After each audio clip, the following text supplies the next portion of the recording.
Terapi kognitif adalah salah satu jenis psikoterapi yang mengombinasikan terapi perilaku dan terapi kognitif. Kedua terapi tersebut bertujuan mengubah pola pikir dan respon pasien dari negatif menjadi positif. Pola pikir seseorang terhadap sesuatu dapat mempengaruhi emosi dan perilakunya.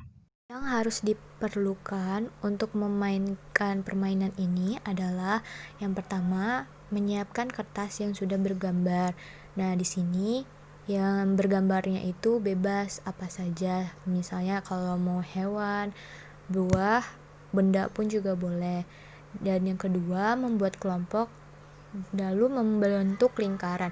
Karena di sini terapi akademik kelompok, maka kita akan bermain dengan secara berkelompok, dan agar lebih mudah itu membuat lingkaran. Fungsi untuk membuat lingkaran itu adalah agar karena kita memainkannya pakai benda dan dengan cara oper mengoper, jadi kita harus membentuk lingkaran agar lebih seru. Terus yang ketiga, menggunakan musik. Menggunakan musik ini juga agar pemainnya tidak terlalu tegang atau tidak terlalu sepi. Lalu menggunakan benda. Nah, benda ini yang saya sudah jelaskan seperti sebelumnya, karena kita memakai benda untuk oper mengoper yang menentukan siapa yang akan menjawab tebakan gambar ini yang diberikan kepada pemandu permainan. Dan di sini di permainan ini kita tidak ada hukum-hukuman, hanya untuk bersenang-senang saja. Cara bermain. 1. Jika sudah terbentuk kelompok dan sudah membentuk lingkaran, pemandu permainan menjelaskan apa yang harus dimainkan.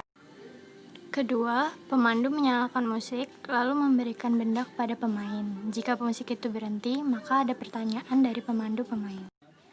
Ketiga, pemandu menyanyikan seputar apa yang ada di gambar. Contohnya seperti apa nama hewan, benda, buah. Kalau hewan bisa menanyakan tempat berkembang biak, makan, di mana hewan itu tinggal.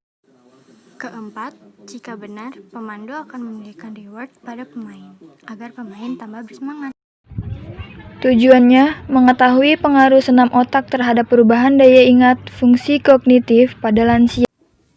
Manfaat permainan kognitif pada lansia membantu dalam 1.